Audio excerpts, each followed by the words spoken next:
Okay, so today we're going to have a go at fitting the swivel base to the double passenger seat in the front of this Ford Transit.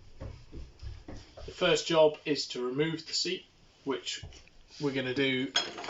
There's 3 T55 bolts and 1 18mm nut. It's pretty tight, so I've just got a extension.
So the instructions say you don't need to take the seatbelt off, but it's only a T50 torque, so we're going to take it off just so we can get the seat out of the way.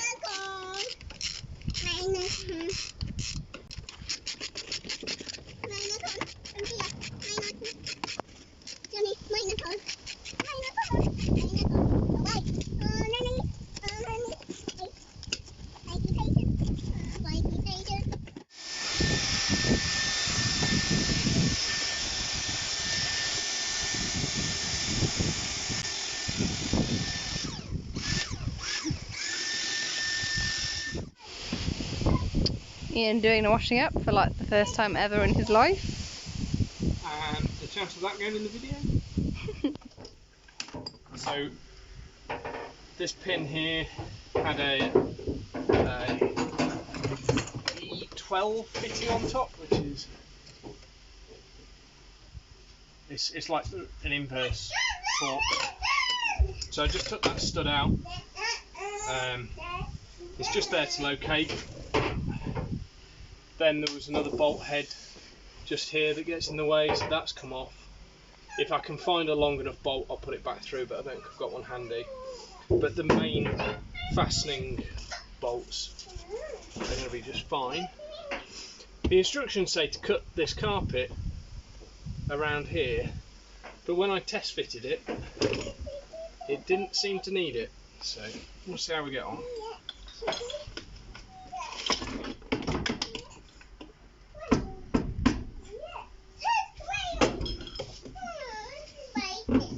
It also said I need to cut this stud down, but having test fit it, that stud seems to be fine.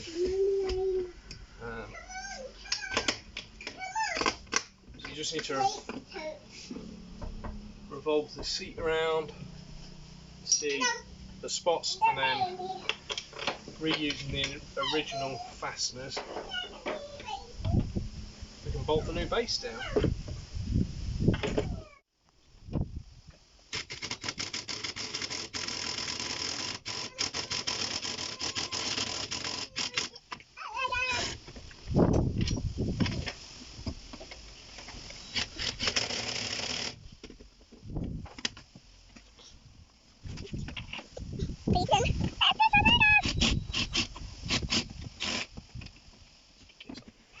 So initially the fitting of this base felt like it was going pretty well, but I had an issue getting this hole lined up right, and there was another bolt underneath this one that was too it was in the way of the base, so I took it out.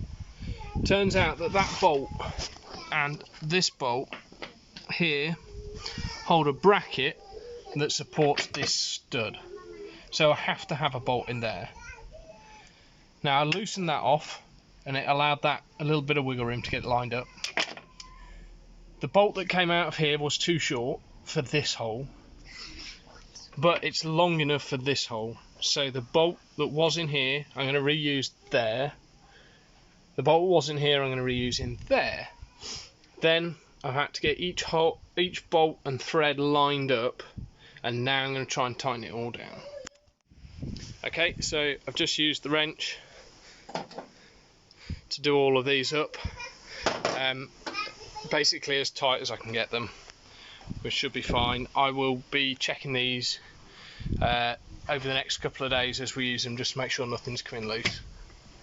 The other thing I've done is this cable was under there. I've just tucked it back under. There's nothing under for it to get caught on. I don't know what it's for. I think it must be if it had a different set of seats. I don't know.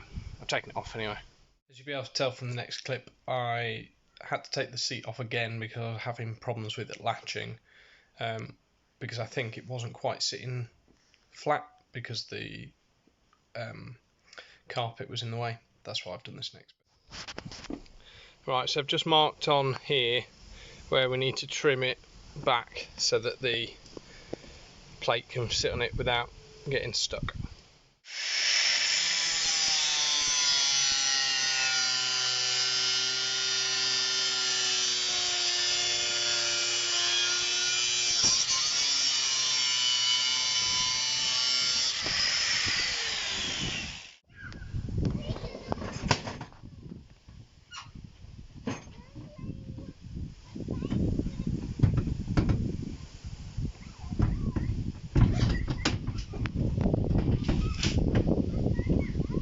Once the seat is in place on the new seat base, there are 1, 2, 1 in the corner there, 3,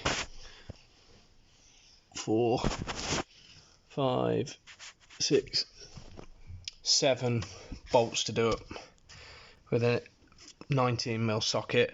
Just get that all tightened down, and then the seat base is ready to go. In terms of operating the seat base, there's 2 locking pins that need to come out, and then each of the 4 quarter turn fasteners also has a locking pin.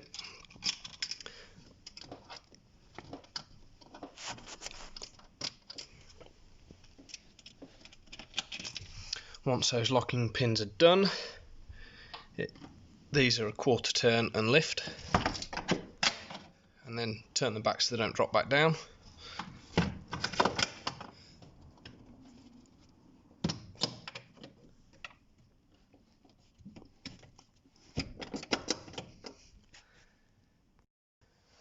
There seems to be a bit of an art to turning this round, and I haven't practiced it enough yet.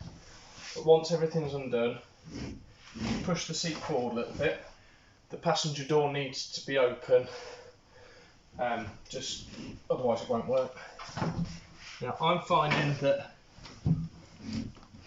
my carpet is just lifting up under here, so I just have to make sure that it goes underneath the swivel. Once it gets this far, the seat gets caught in the door pillar, so you have to pull it backwards. Turning a bit, don't know, just wiggle it. And then it keeps on going around. And that's it. It is possible to lock it back in position, but I'm not sure why you would. But you just do it with 2 of the quarter turn fasteners.